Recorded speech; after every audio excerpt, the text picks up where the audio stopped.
लड़ रही है या उम्मीदवार भी पुलिस ही है, क्योंकि आरओ ऑफिस के बाहर से लेकर और बाकी हर जगह पे हमें पुलिस ही नज़र आ रही थी। मेरा इलेक्शन भी सारा वैसे पुलिस ने और कुछ और लोगों ने लड़ा है, और वो भावलपुर और भावलनगर वाली साइड पे कौन से लोग हैं वो आपको सबको अंदाज़ा हो गया होगा। भावलनगर का वाक़या कोई ढका छुपा नहीं है, सबको ही मालूम है, वहाँ इसी किस्म का इलेक्शन लड़ा गया। तो अब मज़ीद आवाम की बददुआएं ना समेटे, पुलिस को भी मैं कहूँगी बस कर दें। आपको इलेक्शन कमीशन की आलाकारी करने का सिर्फ 8 फरवरी को कहा गया था, आप तो पक्का ही उनके सहूलतकार बन बैठे हैं। कोई आवाम पे भी तवज्जो दें, अपने ओथ के साथ भी कोई जस्टिफिकेशन करें। जो आपने आवाम की खिदमत, उनके माल और इज़्ज़त की हिफाजत की कस्में खाई थी, फिर ये वर्दियाँ अपने सीनों पे सजाई थी, थोड़ा सा उस तरफ भी कोई तवज्जो हो। तो अब ये किराए पे गुंडागर्दी बंद कर दें, मेहरबानी होगी, आवाम का बेड़ा गर्क और मत करें। साथ साथ जो अभी महंगाई की बात हुई, मैं उस पर ज़रूर कहूँगी, जब रेग्ड इलेक्शन होते हैं, जब आवाम के असल नुमाइंदे असम्बलियों में नहीं आते, तो फिर इसी किस्म के बजट आते हैं। और बिलावल साहब से मुखातिब होकर पूछना चाहती हूँ, PTIMF कहाँ गया जी?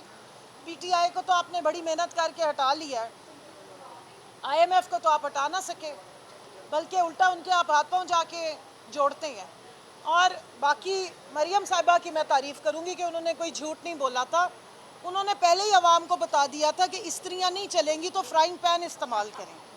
आपको समझने में प्रॉब्लम हुई थी, उन्होंने आपको तरीके बता दिए थे कि आइंदा से स्त्री नहीं चलेगी, क्योंकि स्त्री जो बिजली से या गैस से चलती है वो तो अब नहीं चल सकती। तो चूल्हा जलाएं, और वो मेरा ख्याल है अगर मैडम हमें असम्बली के बाहर या कहीं वो फ्राइंग पैन से जिस तरह इस्त्री करती थी, या और भी कुछ ऐसे कमालात हैं बिजली बचाने के खसूसी तरीक़ेकार हैं, तो वो भी बताएं हमें। आहिस्ता आहिस्ता आपकी जो इसरार और रमूज़ थे बातों में, जो पोशीदा राज थे, वो हमें सारे खुल के समझ आ रहे हैं। पहला बिजली का बिल आया तो 14 तबक रोशन हो गए, सब बातें समझ आनी शुरू हो गई हैं। इनकी पिछले 30 साल की सारे फार्मूले पॉलिसियाँ अच्छी तरह समझ आ गई हैं। इंशाल्लाह अगला बिजली का और गैस का बिल आएगा तो उसके बाद मैं देखती हूँ कि आवाम को और क्या क्या खुल के समझ आता है। हमें कायदे-आज़म के 14 निकात इतने आसानी से समझ नहीं आए जितने इनके बिजली के बिल भेजने के बाद वो फ्राइंग पैन से कपड़े इस्त्री करने की समझ आ गई है। क्योंकि देखिए ये प्रैक्टिकल है। अब 16 रुपये वाली रोटी जो है वो भी अच्छी तरह समझ आनी शुरू हो गई है।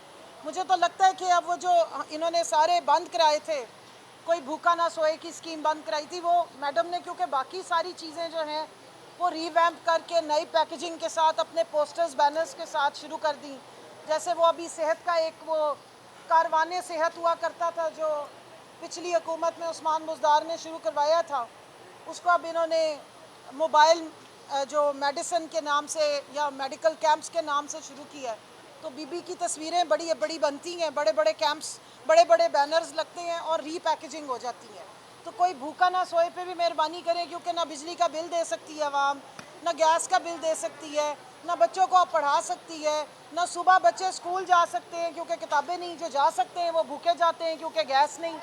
तो फिर कुछ और ही कर दें। फिर सारी आवाम को अगर खराती बनाना है, जो एक एक रोटी के लिए तरस रही है, उसके लिए फिर कम से कम कोई 16 रुपये वाली स्कीम ही शुरू कर दें। वापस आते हैं केस की तरफ। मेरी दोबारा रिक्वेस्ट है काजी फाइज ईसा साहब से कि सारे केसेस को, इलेक्शन के केसेस को क्लब करें, फिर आप इस रिज़र्व सीट्स की जो ये जो मेरिट पे डिस्कशन है और डिसीजन है वो लेकर आए। हमारी तमाम जजेस से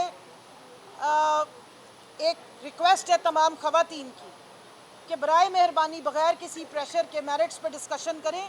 ये केस सिर्फ़ और सिर्फ रिज़र्व सीट्स का नहीं है, ये केस आइन की जो पासदारी है या आइन की स्पिरिट का है। उसके बाद ये केस जमहूरियत को बचाने का केस है। ये जमहूरियत की और आइन की डायरेक्शन को सेट करेगा, क्योंकि रिज़र्व सीट की इलेक्ट हुई हुई एक MNA का भी उतना ही वोट और राइट्स होते हैं और रोल होता है असम्बली में जितना कि एक जनरल सीट पे जीत कर आए हुए, दोनों का इक्वल वोट होता है। तो इसलिए आप ये नहीं कर सकते कि इन सीटों को रेवड़ियों की तरह अपनी मनपसंद जगहों पे बांट दें, और उनको अगर 16-17 सीटें मिली हैं तो आप 10-20 जो हैं वो इलेक्शन कमीशन अपनी तरफ से ही जेब में से निकाल के दे दें।